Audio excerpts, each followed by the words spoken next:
सुबह का समय था, लेकिन भोला के जीवन में घोर अंधकार छाया हुआ था। सूरज की किरणें धरती पर उतर रही थीं, पर भोला के मन की निराशा को भेद नहीं पा रही थी।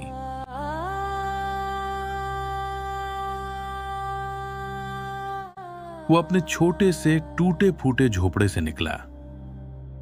कदमों में भारीपन था, जैसे पैरों में मन भर का लोहा बंधा हो। उसका नाम भोला था और स्वभाव भी वैसा ही निश्चल, लेकिन गरीबी ने उस निश्चलता को कुचल दिया था। वो गांव के रास्ते को छोड़कर घने जंगल की तरफ जाने वाली पगडंडी पर चल पड़ा। उसकी आंखों में आंसू सूख चुके थे, बस एक पथराई हुई शून्यता थी।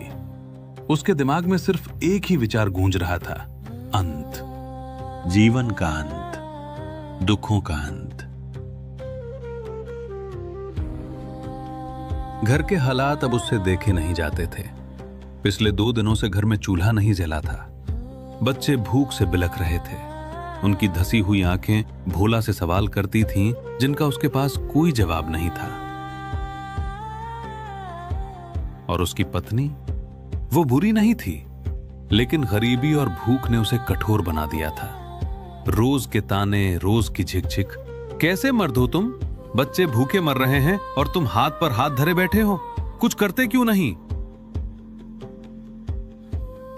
कल रात की बातें उसके सीने में तीर की तरह चुभी थीं। पत्नी ने रोते हुए कहा था, इससे अच्छा तो हम सब मर जाएं, कम से कम रोज रोज तो नहीं मरना पड़ेगा। बस यही बात भोला के दिल पर लग गई थी। उसने सोचा, सबको क्यों मारूं, मैं ही चला जाता हूं। मेरे रहने से ही सारी मुसीबतें हैं, न मैं रहूंगा न कोई मुझे ताने देगा।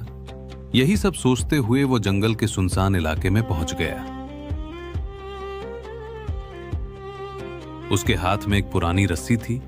उसने एक मजबूत पेड़ की डाल देखी। उसका इरादा पक्का था, वो इस दुनिया को छोड़ने के लिए तैयार था।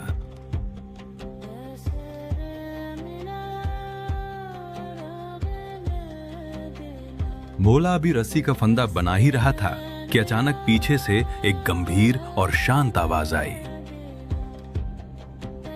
बेटा, ये क्या अनर्थ करने जा रहे हो?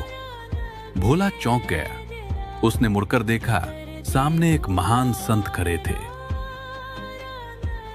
उनके चेहरे पर सूर्य जैसा तेज था, आंखों में असीम करुणा और सफेद दाढ़ी हवा में लहरा रही थी। उनके व्यक्तित्व में ऐसा आकर्षण था कि भोला के हाथ से रस्सी छूट गई। संत ने पुनः पूछा, इतनी सुबह सुबह इस घने जंगल में हाथ में रस्सी लिए कहां जा रहे थे तुम? तुम्हारे चेहरे पर यह मृत्यु की छाया कैसी? भोला का बांध टूट गया। वह वहीं घुटनों के बल बैठ गया और फूट फूट कर रोने लगा।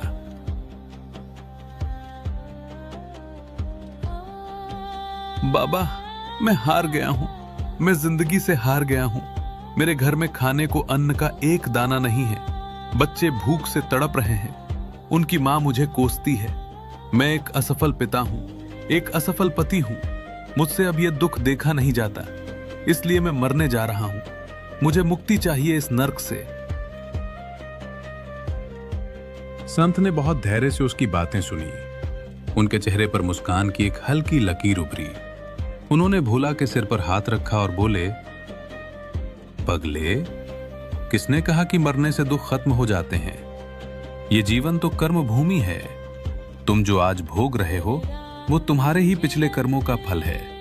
अगर तुम आज आत्महत्या कर लोगे तो ये शरीर तो छूट जाएगा, लेकिन तुम्हारे कर्मों का हिसाब बाकी रह जाएगा। तुम्हें फिर जन्म लेना पड़ेगा और फिर इन्हीं दुखों को भोगना पड़ेगा। ये कायरता है बेटा। भोला ने सिसकते हुए पूछा, तो मैं क्या करूं बाबा? मेरे पास कोई रास्ता नहीं बचा है। संत ने कहा, रास्ता है बेटा, रास्ता हमेशा होता है। तुम धन के पीछे भाग रहे हो इसलिए दुखी हो। तुम उस परम पिता परमात्मा को भूल गए हो जो चींटी को भी कण और हाथी को भी मण देता है। तो मैं क्या करूं?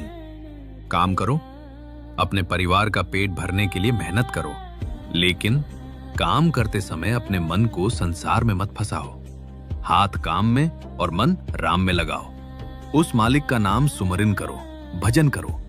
याद रखना, दुनिया तुम्हें ठुकरा सकती है, लेकिन जिसका हाथ भगवान पकड़ लेते हैं उसे तीनों लोकों में कोई दुखी नहीं कर सकता। भगवान के सिमरन में ही सच्चा सुख है, बाकी सब मिथ्या है। संत की वाणी में गजब का जादू था। उनकी बातें सीधे भोला के हृदय में उतर गईं, जैसे अंधेरे कमरे में किसी ने दिया जला दिया हो। उसे अपनी गलती का एहसास हुआ। उसने संत के चरण पकड़ लिए। बाबा, आपने मेरी आंखें खोल दी। मैं भटक गया था, अब मैं वही करूंगा जो आपने कहा। संत ने उसे आशीर्वाद दिया और अपनी राह चले गए।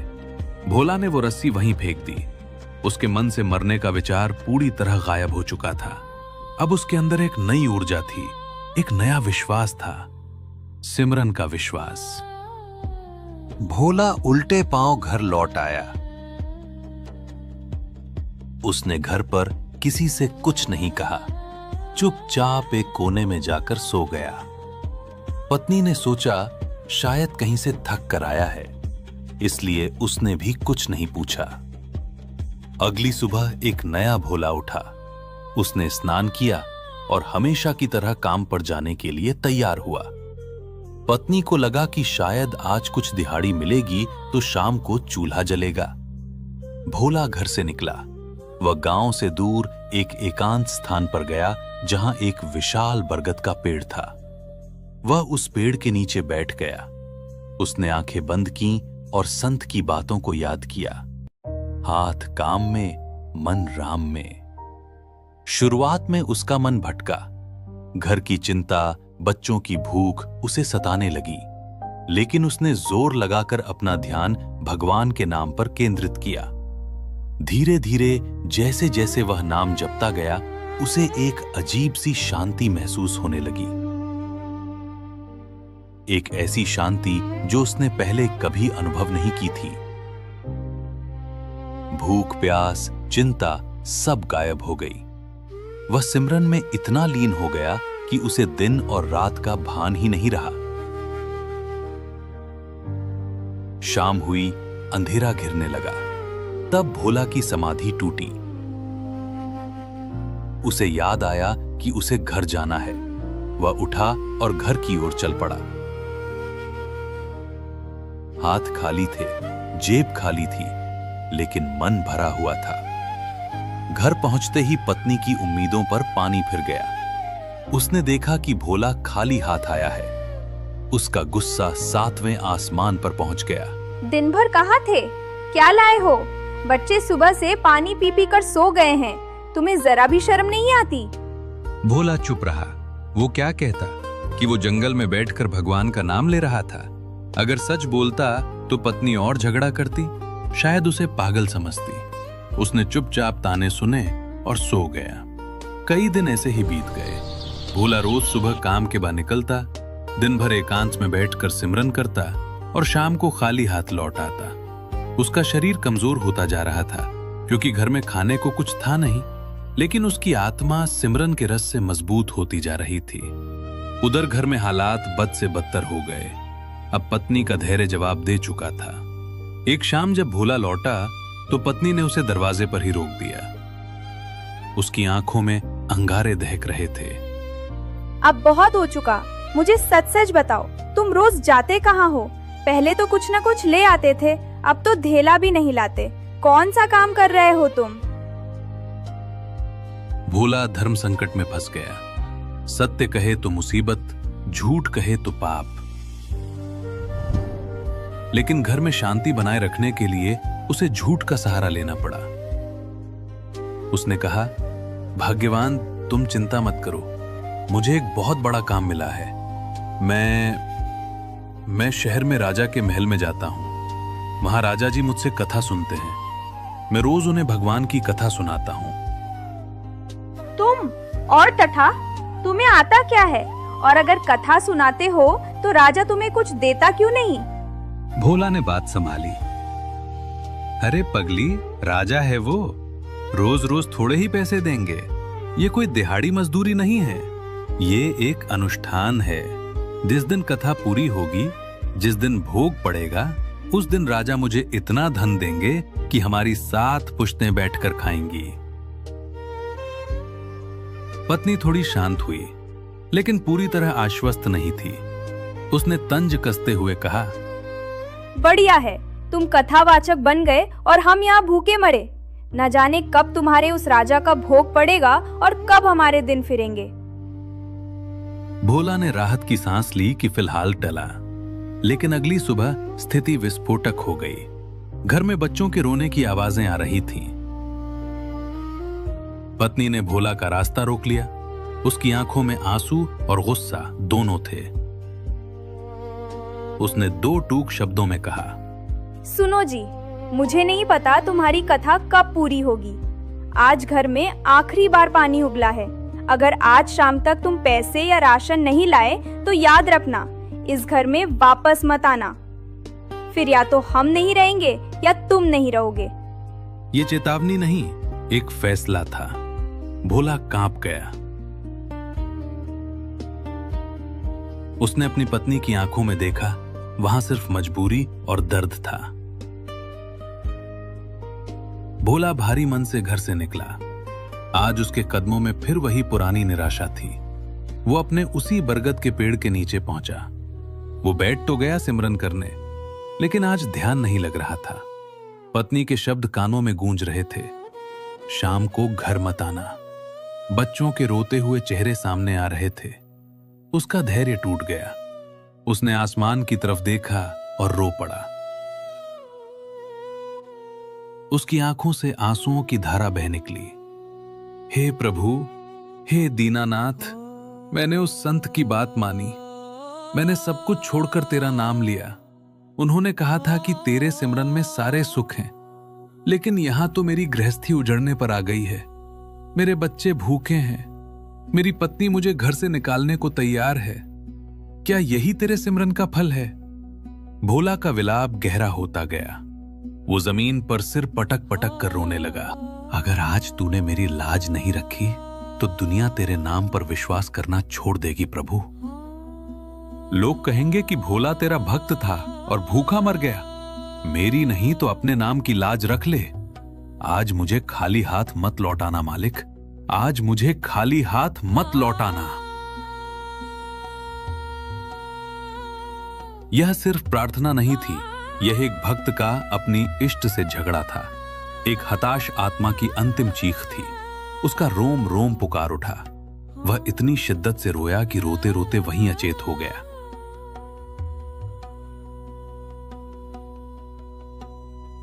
कहते हैं, जब भक्त की पुकार सच्चे दिल से निकलती है तो वह 7 आसमान चीर कर परमात्मा के सिंहासन तक पहुंचती है। भोला की पुकार भी पहुंच गई। दोपहर का समय था। भोला की बस्ती में अचानक हलचल मच गई। धूल के गुबार उड़ने लगे। घोड़ों की टापों और हाथियों के चिंघाड़ने की आवाजें आने लगी। बस्ती के लोग अपने अपने घरों से बाहर निकल आए। सब हैरान थे। उनकी गरीब बस्ती में आज तक कोई बड़ा अधिकारी नहीं आया था, और आज साक्षात राजा की सवारी। आगे आगे सिपाही, बीच में मंत्रीगण और पीछे सोने चांदी से लदा हुआ राजा का हाथी। सवारी सीधे भोला के टूटे हुए झोपड़े के सामने आकर रुकी। पूरी बस्ती तमाशबीन बन गई। लोग छतों पर चढ़ गए। अरे, राजा जी भोला के घर क्यों आए हैं? कहीं इसने कोई अपराध तो नहीं कर दिया? भोला की पत्नी अंदर डरी सहमी बैठी थी। बाहर का शोर सुनकर वो दरवाजे की झिरी से झांकने लगी। हाथी घोड़े देखकर उसके पसीने छूट गए। उसका दिल जोर जोर से धड़कने लगा। उसे लगा कि सुबह उसने भोला को धमकाया था, कहीं उसने गुस्से में कुछ कर तो नहीं दिया। यह भोला भक्त का घर है? पत्नी ने कांपते हाथों से दरवाजा खोला। सामने राजसी वस्त्रों में सजे मंत्री को देखकर उसकी आवाज बंद हो गई। जी हाँ, लेकिन वो घर पर नहीं है।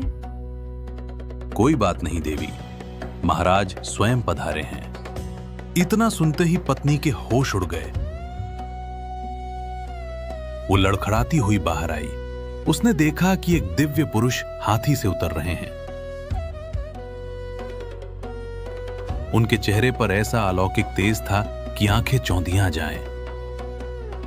वे साक्षात उस नगर के राजा के रूप में थे, लेकिन वास्तव में वो भक्त की लाज रखने आया स्वयं परमात्मा था। भोला की पत्नी ने घबराकर हाथ जोड़ लिए और जमीन पर माथा टेक दिया।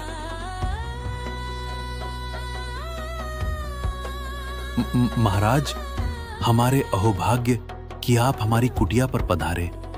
कोई भूल हुई हो तो क्षमा करें। राजा ने मुस्कुराते हुए उसे उठाया। उनकी आवाज में मिजरी सी मिठास थी। डरो मत देवी, हम तुम्हारे पति से बहुत प्रसन्न हैं। भोला बहुत महान व्यक्ति है। पत्नी हैरान थी। महान? भोला? राजा ने कहा, हां देवी, तुम्हारा पति भोला रोज हमारे दरबार में आता है। वो हमें बहुत सुंदर कथा सुनाता है। उसकी भक्ति और कथा से हम इतने प्रसन्न हैं कि आज हम स्वयं उसकी कथा का भोग दाए हैं। भोला का झूठ सच हो गया था। भगवान ने अपने भक्त के कहे शब्दों का मान रख लिया था। राजा ने इशारा किया। सेवकों ने बोरियों के मुंह खोल दिए। देखते ही देखते भोला का छोटा सा आंगन सोने चांदी के सिक्कों, महंगे वस्त्रों, अनाज की बोरियों, घी तेल के पीपों और नाना प्रकार के व्यंजनों से भर गया। इतना धन धान्य कि उस बस्ती ने कभी सपने में भी नहीं देखा था। भोला की पत्नी की आंखों से आंसू बह निकले। ये आंसू खुशी के नहीं, पश्चाताप के थे। उसे अपने कहे एक एक कड़वे शब्द याद आ रहे थे। उसने कैसे उस देवता समान पति को ताने मारे, कैसे उसे घर से निकालने की धमकी दी, जबकि वो तो सच में इतनी महान कथा कर रहा था कि स्वयं राजा चलकर आए। वो रोते हुए राजा के चरणों में गिर पड़ी। महाराज, मैं बहुत पापिनी हूँ। मैंने अपने पति को बहुत दुख दिए। मैंने उन्हें पहचाना नहीं। मैं रोज उन्हें कोसती थी। आज सुबह भी मैंने उन्हें धमका कर भेजा था। देवी, इसमें तुम्हारा दोष नहीं है। ये सब समय का चक्र था। गरीबी इंसान की मति भ्रमित कर देती है। लेकिन अब तुम्हारे दुख के दिन बीत गए। जाते जाते पत्नी ने हाथ जोड़कर राजा से एक विनती की। महाराज, आप उनसे मिलकर जाइएगा ना, और उनसे कहिएगा कि मैंने जो सुबह कड़वे बोल बोले थे उसके लिए मुझे क्षमा कर दे, और उनसे कहिएगा कि घर जल्दी आ जाएं। राजा मुस्कुराए। अवश्य देवी, हम उन्हें भेज देंगे। इतना कहकर राजा और उनकी सवारी वैसे ही अदृश्य हो गई जैसे आई थी, मानो कोई सपना हो। लेकिन आंगन में पड़ा धन धान्य इस बात का सबूत था कि यह सपना नहीं, हकीकत थी। शाम को जब भोला होश में आया और डरते डरते घर पहुंचा तो उसने जो दृश्य देखा उस पर उसे विश्वास नहीं हुआ। उसका घर जगमगा रहा था। बच्चे नए कपड़े पहने खुश थे और पत्नी दरवाजे पर खड़ी थी। उसकी आंखों में अपार प्रेम और सम्मान था।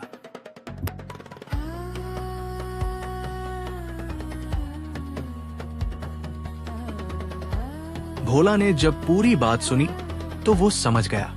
वो दौड़कर अपने उसी एकांत स्थान पर गया और धरती पर लेटकर फूट फूट कर रोया। लेकिन इस बार ये आंसू कृतज्ञता के थे। तो दर्शकों, देखा आपने, जब दुनिया के सारे दरवाजे बंद हो जाते हैं तब भी भगवान का दरवाजा खुला रहता है।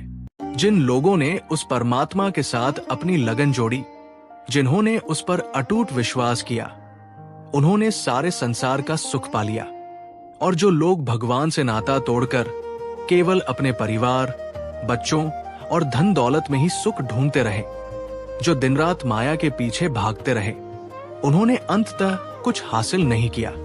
जीवन भर की दौड़ के बाद भी उनके हाथ खाली ही रहे और अंत समय में ये माया उनका साथ नहीं देगी। इसलिए अपने जीवन में काम जरूर करें, जिम्मेदारियां निभाएं, लेकिन उस परमपिता को कभी न भूलें, क्योंकि जब उसकी कृपा बरसती है तो छप्पर फाड़ कर बरसती है, जैसे भोला पर बरसी।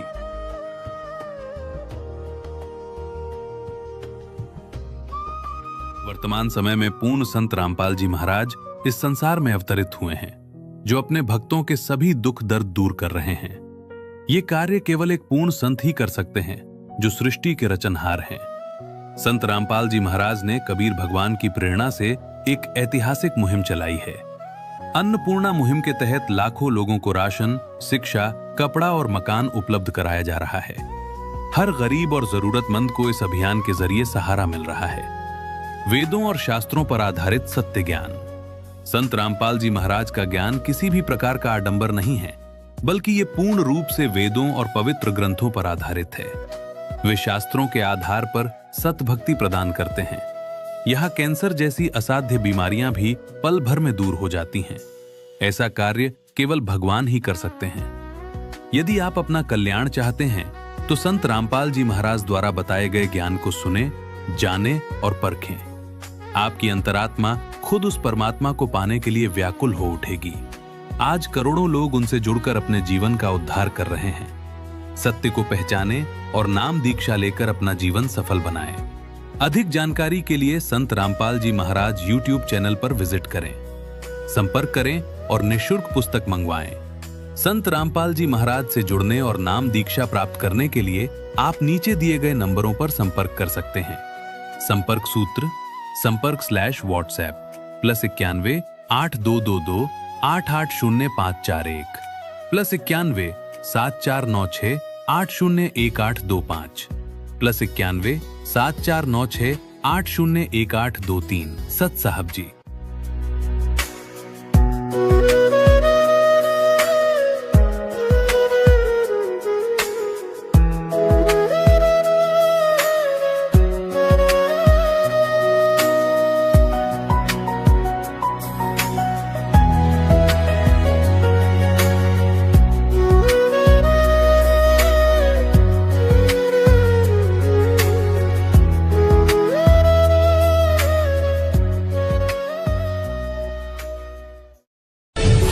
क्षण भक्त जो प्रभु को जापे, प्रभु उस भक्त के हृदय विराजे।